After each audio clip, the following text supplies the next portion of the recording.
ꯃꯌꯥꯝꯗꯨꯒ ꯁꯣꯝꯗ ꯂꯩꯔꯦ ꯑꯩꯈꯣꯏꯒꯤ ꯄꯥꯔꯇꯤ ꯉꯁꯤ ꯇꯧꯗꯣꯏꯁꯦꯀꯣ ꯑꯗꯣ ꯁꯣꯝꯗꯁꯨ ꯑꯃ ꯀꯟꯅ ꯊꯕꯛ ꯀꯜꯂꯤ ꯍꯧꯖꯤꯛꯁꯦ ꯃꯥꯁꯨ ꯑꯗꯣ ꯉꯁꯤꯁꯦ ꯏꯁꯄꯤꯁꯦꯜꯂꯤ ꯑꯣꯏꯅ ꯁꯨꯝ ꯃꯦꯒꯤ ꯃꯤꯃꯤ ꯄꯥꯔꯇꯤ ꯑꯣꯏꯅ ꯇꯧꯗꯣꯏꯅꯤ ꯃꯌꯥꯝ ꯑꯗꯣ ꯁꯣꯝꯗ ꯃꯤꯃꯤ ꯆꯥꯒꯗ꯭ꯔꯥ ꯃꯦꯒꯤ ꯆꯥꯒꯗ꯭ꯔꯥ ꯍꯥꯏꯔꯣ ꯑꯅꯤꯃꯛ ꯆꯥꯗꯣꯏꯅꯤ ꯑꯅꯤꯃꯛ ꯁꯣꯝꯗꯗꯤ ꯃꯤꯃꯤ ꯆꯥꯗꯣꯏꯔꯥ ꯃꯦꯒꯤ ꯆꯥꯗꯣꯏꯔꯥ ꯃꯤꯃꯤ ꯑꯣꯀꯦ ꯃꯤꯃꯤ ꯌꯥꯝ ꯄ꯭ꯔꯣꯃꯣꯠ ꯇꯧꯔꯦ ꯃꯌꯥꯝ ꯑꯗꯣ ꯁꯣꯝꯗꯗꯤ ꯅꯪ ꯃꯤꯃꯤ ꯆꯥꯗ꯭ꯔꯥ ꯃꯦꯒꯤ ꯆꯥꯗ꯭ꯔꯥ ꯑꯩ ꯃꯦꯒꯤ ꯑꯣꯀꯦ ꯃꯦꯒꯤ ꯆꯥꯗꯔꯤꯁꯤꯅꯀꯣ ꯑꯗꯣ ꯍꯧꯖꯤꯛꯁꯦ ꯑꯋꯥꯃꯟ ꯂꯣꯏꯅ ꯍꯧꯖꯤꯛꯁꯦ ꯂꯣꯏꯅ ꯄꯤye ꯇꯧꯗ꯭ꯔꯕꯅꯦꯕ ꯃꯌꯥꯝ ꯑꯗꯣ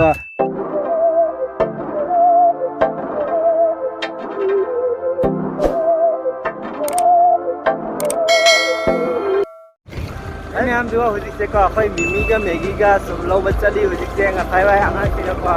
ꯄꯥꯝꯃꯤ ꯈꯣꯠꯂꯤ ꯑꯃꯁꯨꯡ ꯁꯨꯃꯥꯏꯅ ꯍꯥꯏꯕꯗꯣ ꯑꯗꯣ ꯆꯥꯅꯤ ꯈꯣꯠꯀꯅꯤꯅ ꯍꯥꯏꯕꯁꯦ ꯑꯗꯣ ꯍꯧꯖꯤꯛꯁꯦ ꯂꯧꯕ ꯆꯠꯂꯤ ꯑꯦꯟ ꯄꯦꯀꯦꯠ ꯇꯔꯥ ꯁꯨꯝ ꯄꯨꯔꯛꯑꯅꯤ ꯑꯗꯨꯝ ꯉꯁꯤꯁꯦ ꯑꯦꯛꯗꯝ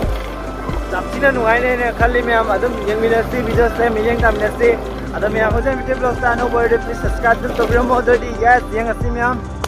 ꯃꯌꯥꯝꯗꯣ ꯐꯥꯏꯅꯦꯂꯤ ꯁꯨꯝ ꯑꯩꯈꯣꯏꯒꯤ ꯑꯣꯟꯂꯥꯏꯟ ꯄꯦꯃꯦꯟ ꯇꯧꯔꯒ ꯂꯧꯕꯅꯦꯕ ꯑꯗꯣ ꯑꯣꯟꯂꯥꯏꯟ ꯄꯦꯃꯦꯟꯁꯦ ꯑꯣꯏꯔꯦ ꯑꯗꯨꯒ ꯁꯣꯝꯗ ꯂꯩꯔꯦ ꯑꯩꯈꯣꯏꯒꯤ ꯀꯩꯅꯣ ꯑꯗꯨꯒ ꯁꯣꯝꯗ ꯄꯣꯠ ꯆꯩꯁꯨ ꯄꯤꯔꯤ ꯐꯥꯏꯅꯦꯂꯤ ꯁꯨꯝ ꯃꯌꯥꯝ ꯁꯨꯝ ꯂꯧꯔꯦ ꯍꯧꯖꯤꯛꯁꯦ ꯁꯨꯝ ꯂꯧꯅꯀꯣ ꯑꯗꯨꯝ ꯆꯠꯂꯅꯤ ꯆꯠꯂꯒ ꯑꯗꯨꯝ ꯄꯣꯠ ꯆꯩ ꯑꯃ ꯑꯥꯗ ꯁꯤꯟ ꯂꯥꯡꯕꯩꯁꯦ ꯁꯨꯝ ꯆꯠꯀꯦ ꯃꯌꯥꯝꯗꯨꯗꯤ ꯁꯨꯝ ꯌꯦꯡꯃꯤꯟꯅꯁꯤ ꯑꯩ ꯃꯌꯥꯝꯗꯨꯒ ꯍꯧꯖꯤꯛꯁꯦꯀꯣ ꯐꯨꯜꯂꯤ ꯑꯩꯈꯣꯏ ꯔꯦꯗꯤ ꯑꯣꯏꯔꯦ ꯑꯗꯨꯒ ꯀꯟꯅ ꯁꯣꯝꯗ ꯑꯂꯨꯁꯨ ꯀꯟꯅ ꯈꯣꯏꯕꯀꯣ ꯍꯧꯖꯤꯛꯁꯦ ꯑꯗꯨꯒ ꯁꯣꯝꯗ ꯃꯥꯅꯦ ꯑꯗꯨꯒ ꯁꯣꯝꯗ ꯂꯩꯔꯦ ꯑꯩꯈꯣꯏꯒꯤ ꯄ꯭ꯔꯅꯕ ꯑꯃꯁꯨꯡ ꯁꯤꯒ ꯇꯤꯜꯍꯧꯒ ꯀꯌꯥ ꯑꯂꯨ ꯀꯌꯥꯝꯅ ꯍꯥꯞꯇꯣꯏꯁꯦ ꯑꯂꯨ ꯑꯍꯨꯝ ꯈꯛ ꯍꯥꯞꯄꯅꯦꯕ ꯇꯤꯜꯍꯧ ꯑꯅꯤ ꯈꯛ ꯍꯥꯞꯄꯅꯦ ꯑꯗꯨꯒ ꯏꯁꯦ ꯐꯖꯅ ꯆꯥꯝꯃꯦꯕ ꯁꯤꯒꯀꯣ ꯋꯣꯜꯗꯒ ꯇꯧꯔꯒ ꯑꯩꯈꯣꯏꯒꯤ ꯏꯁꯤꯡ ꯁꯨꯝꯃꯦꯕ ꯏꯁꯤꯡ ꯁꯨꯝꯃꯒ ꯇꯧꯔꯒ ꯆꯥꯝꯃꯦꯕꯀꯣ ꯍꯧꯖꯤꯛꯁꯦ ꯑꯗ ꯑꯂꯨꯁꯤꯅꯀꯣ ꯁꯤ ꯃꯔꯛꯁꯦ ꯍꯥꯞꯇꯣꯏꯁꯦ ꯑꯩꯈꯣꯏ एकदम ꯀꯨꯞꯅ ꯁꯣꯏꯔꯒ ꯍꯥꯞꯇꯣꯏꯅꯤ ꯑꯩꯈꯣꯏ ꯁꯤꯡꯖꯤꯠꯇꯒ ꯁꯤꯠꯂꯒ ꯆꯥꯝ ꯂꯣꯏꯔꯕ ओके थावदी थावदी थाव यावद्रे फाइनली दुम अखोय जिकसे चली अदो चटनाको अखोयदो जिकसे लौ कई मथौ तापसिंग लोय पाइरेबा को समायनो लेरे सिगा लेरे आलू तिलौ अमसुंग मोरक लोयदि नरसिंह पत्ताइने समायनो यावरेबा को करी पत्ताइने सुदुम खंगनारे अदुगा समदा अखोय सिंजित अम यावरे अदुगा खांगमसु यावरेबा को अदुगा पगम यावरे थांगमसु यावरे अदुगैदि सि रोड से कदवै न दुंनो रेडी नंगोना कई हजि लैजा आलो कइनोने बाल्थिं इसिंने थांनाबे इसिंगा बाल्थिंगा रेडी थावगा दुइदि मेगिगा दुइदि मिमिगा यावरे ट्राइपॉड अमा दुइदि हुजि कदन चतैसा चा दुइदि मैम दुइदि सुम चलसी चलगा को अदुम ngasi yamsina nuaine khalle adum dei somda amasi lae bodyguard yo dada su lawo eh ada ya ready ma'am चलसी चलगा सुम यंगमिनरसी को ngasai sing ka bai ma'am se sinia ba sumaina adu board ka se dum current board ka sumaina ta lai re buji adu sumaina si khak si di dum walau re adu si khak si di dum kon sum tawrani aduga somda ti ma'am de lo no ka ga loi thamme ba se ma'am adu sini ma'am adu moisu wa bai ko sumaina ma'am wa gi bai ko adu mo su ri se oina specially oina sum dum tawbani si se adu ma'am dum kunna sum yangminasi 이거 박도 시험 타질러 자 타질러 와우 ma'am 팍 타래 바꿔 직세 아도 मथम सुमुच के ma'am दा अदम ngasi se specially समाइनो ओरनी दम यंगमिनसी दोइदि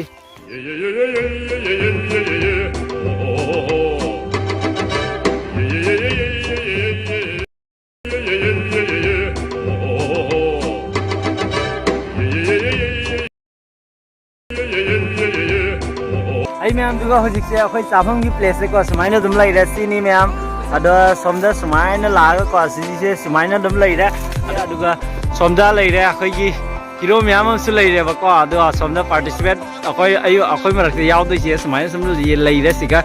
अदुगा सिगा सी place सिगा समाइनो थोंगनी हजिकसे इसेको जुसुबी अखोय की मखोंग समाइनो सेमदो से को असिसे हजिकसे road अहुम खक लैरे road अहुम सिने को असिसे खांग थांगतपगी mong the same money hujik se finally adum dadi sum yengna si nungai ne khalling si ge blog si so adum dadi ทักยังสิมีมว้าวลาจ้าเลยจะสิละเที่ยงอะไรนี่เอาโย่อันนี้มีมซุ่มหุ่นเจลามันน่าซุ่มจัลเลยอะดูหุ่นเจดุมมักดุมก้ากว่าดุมเล่าเรื่องนี้โอเค thank you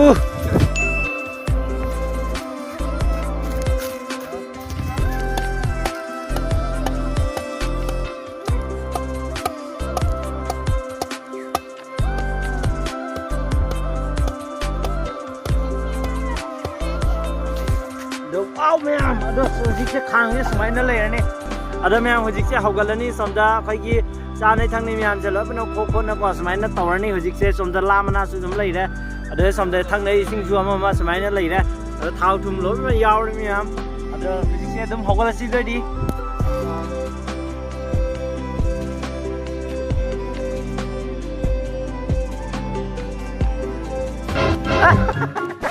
ไม่เอาก็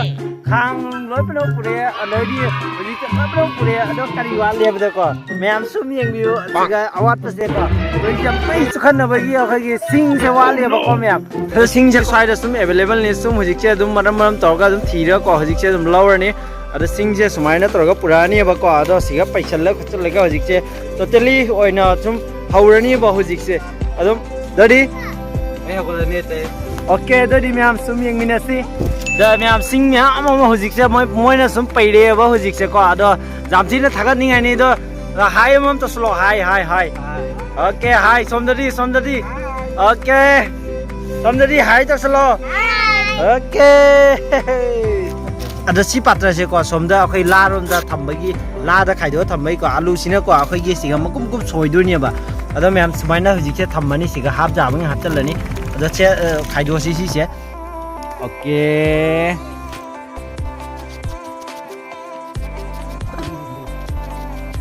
hoi cha alu se dum khet pa khot pa se loi le ba ko aduga hoi se siga loi na siga sumaina tro khaijal la thammani ba ko khaijal la thamma ko wow horny siga hoji se tilo muk soi ni ba ko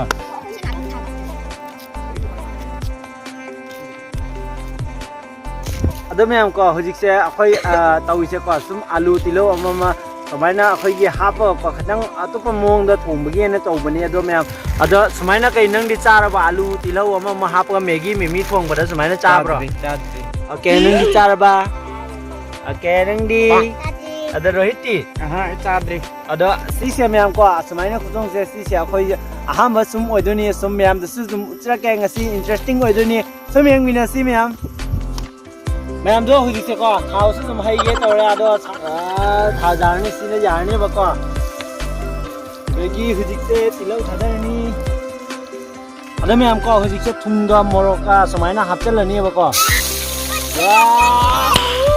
nice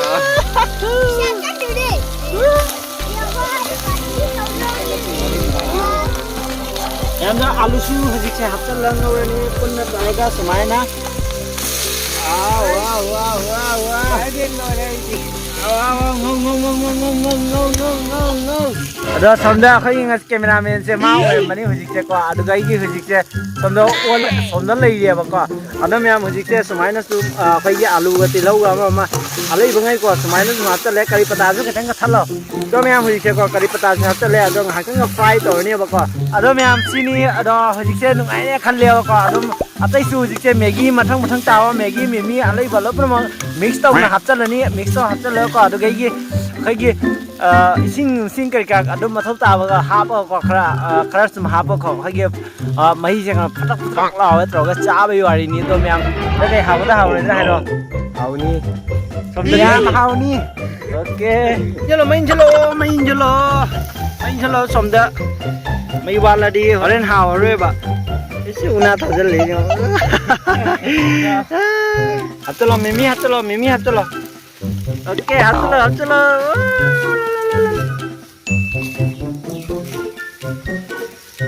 okay me am sing hai ri ba ke sing je khara hai ra bas jarani na tum chap charang ga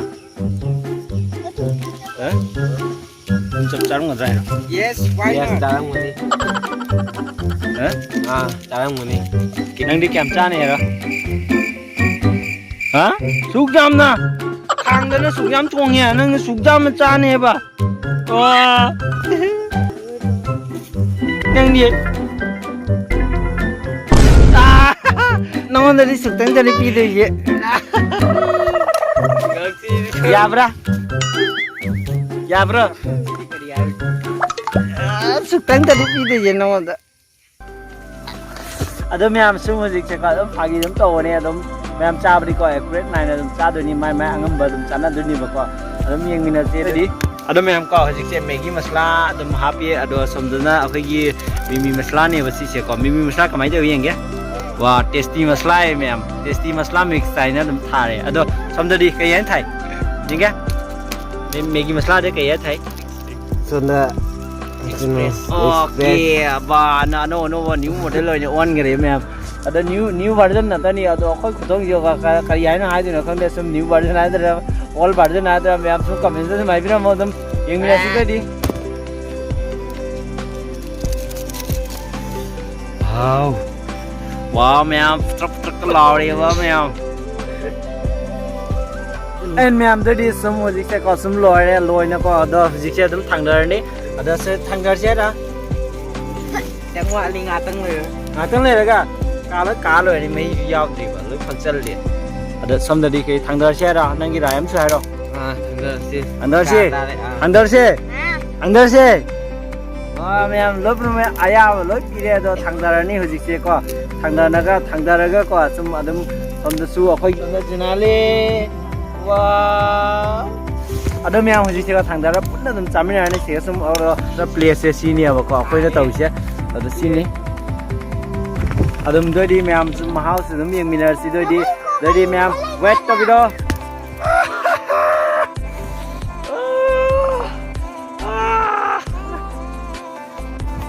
Do ma'am hujik se ko wa thang da kia khoi ki mana si siang ki tang tan ni na ko ada smai na ada si leirang ji mong cha je ba ko ma'am adam bai se an thang da na khu chu ke ko khare ma'am du ni do hujik se dum matham thang yang minar si doi di adam thang da re ba ko da ta hau dre sam smai nam lai re ko cái gì chứ mấy giờ là hai cái phật chân lẹ đúng jam chỉ là quá nó thằng đời đấy mẹ đúng đôi đi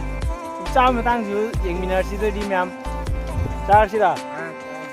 không đôi đi sao chứ là sao chứ là đi ấm chầu cái đó ấm cháo cái đó ok sao chứ là मैं मुझे क्या आपके तो उड़िया बकवा दो मैंने खबे माने हापनी okay जाने okay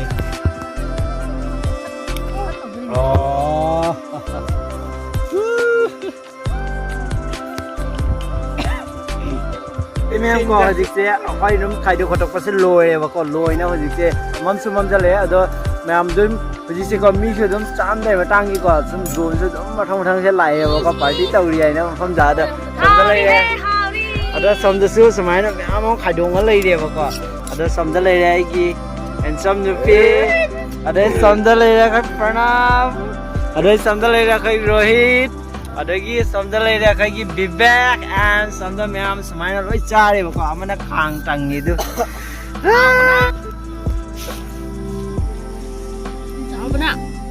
làm một làm một đâu chạm một sự sao hào bra ok hào đi em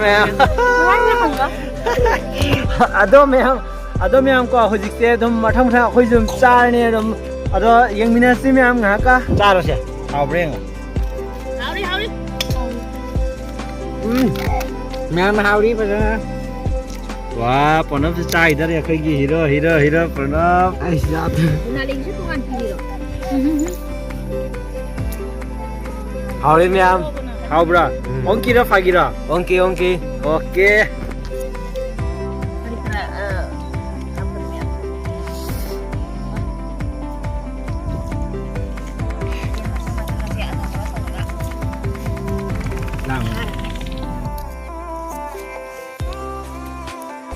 ใส่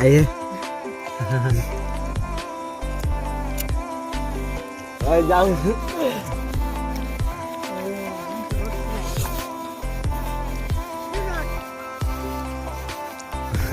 ไม่งั้นจะไม่ได้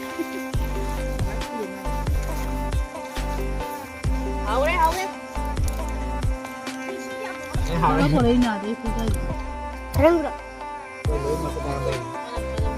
Ada memang kau ngasai alu ga tawar half perse ko adum khang mer seng ngamre aduga alu gi mahau musu ko ekdam haw madum thule adno se dum pulla ko dum alu pun hawre accurate dum oire adu color di ko adum phajabale dum wale ado oise ko dum thang ta ba adum chra ge ado lai la ka loi tieng ngi ba mem som de su kan na cha di som de di la tieng do di ngasi gi megi thong ba kamai do re hai mo เอาดิฟาวดิยาม ada som de di เอาดิเอาดิ oke anang di hau bra oke som de di som de kan cha di ba me do myam atai padu an ko loi na hau re thakat cha re ngasi le mi se ado myam su samai na thong cha ga di ko please tum comment sa dum hai bra mo do di and ngasi gi video se sigasum lo chen ja ga do di tata bye bye and next vlog sa dum phone si do di myam bye bye